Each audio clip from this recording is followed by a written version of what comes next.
Hello guys, magandang araw. For today's video guys, samahan niyo po muna ko dahil oras na ng uwian ngayon. Pero sa kasalukuyan, nandito po tayo ngayon sa office. Pababa na po tayo dahil nga po siguro guys mga 5 o'clock pasado na ito, no? Pababa ako nito ng building. At ito nga po, tingnan nyo nga po. Ito talaga yung pangmalakasan kong jacket guys. Kasi alam ko parang naambon sa baba. Kaya ito nagdahan-dahan na nga po ako. At pagbaba ko nga po, halos wala na rin pong tao dito sa baba, dito sa lobby. At hindi nga po ako nagkamali. Paglabas ko dito sa building, ito nga po may ambon. Pero yakang-yakan natin guys dahil nga magmomotor lang po tayo ngayon. At dediretso po tayo doon sa bahay ng nanay ko para magbisita at magchika-chika dahil medyo maaga pa naman at may araw pa. So, samahan nyo po muna ko dito guys. Dito na tayo ngayon sa siksikan sa bahay ng nanay ko. At ito nga po, pagdating ko nga po dito kanina sa bahay ng nanay ko, halos wala pong tao. Tingnan nyo nga po, napakatahimik ng lugar na to. At dahil nga po maaga pa, so magtatambay muna tayo dito guys na kahit na wala tayong kausap. Dahil sanay naman na tayo ng ganito. So, antay-antay lang natin guys, saglit para makausap din natin yung nanay natin. Baka meron tayong chika na masagap dito.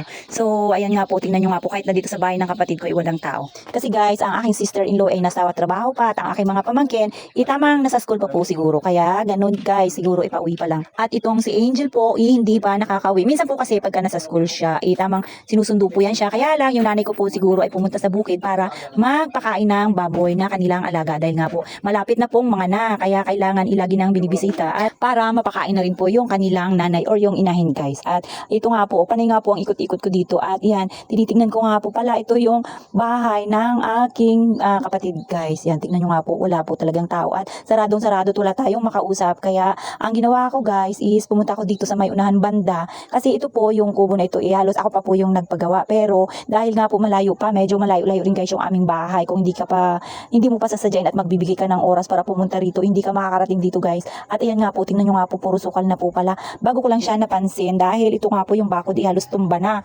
Alam niyo bang ako pa yan guys yung nagpabakod. Kaya sabi nga nila yung bahay nga po ay madaling masira pagka walang tao or walang nagmi-maintain. Kaya ayan nga po kung mapapansin niyo guys, talagang halos yan parang inaakyat na siya ng anay. Kaya sayang lang yung ating pagpapagawa dyan. Pero guys ayan nga po, nakaplano na po yan na ipasimento. Kaya lang medyo maulan-ulan nga po at madulas dito sa amin.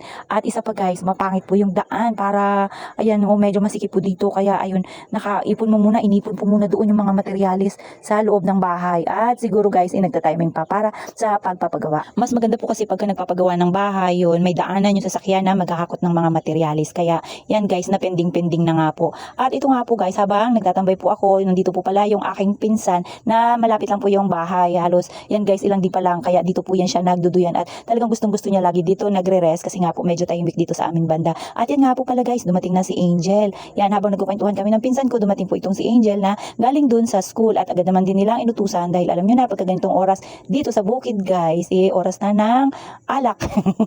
At ayan, inutusan na nga po nila si Angel at ito nga po, habang yan po si mother ko, dumating na rin po galing ng bukid at kita nyo naman guys at hirap na siya maglakad at sinalubong na rin po siya ni Angel guys. At ito nga po yung nanay ko kahit na sobrang pagod, niloko ko nga pa nga po dyan na magsayaw at talagang kumikinding pa siya guys na kahit na sobrang pagod pa, talagang mapasaya lang tayo.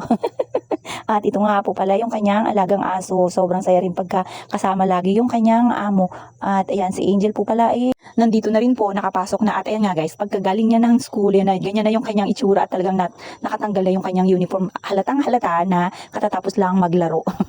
At hindi pa nga po nagsasawa. Ayan, nilaro pa nga po niya ang kanyang alagang tuta. At yan nga po, tingnan nyo, pinabibihis ko na nga yan siya dyan guys. Gawa ng yung likod niya po puro pawis. Alam niyo naman pagkabata, diba, sobrang kulit at hindi mo mapipigilan sa kakalaro. At ito nga po guys, yung nanay ko, ayan, pumasok na rin po para makapagbihis. Talagang pagkagaling po talaga sa bukid guys, hindi mo alam kung anong gagawin mo, kung anong uunahin mo pagka nandito ka na sa bahay. Pero sobrang pagod po talaga. Lalo pa pagka ganito, pagdating mo sa bahay, ikaw pa yung magluluto ng iyong kakainin. So ayan guys, rest po muna yung aking nanay guys. Hanggang dyan lang po muna ang aking video. Kita-kits ulit sa susunod. Bye-bye po.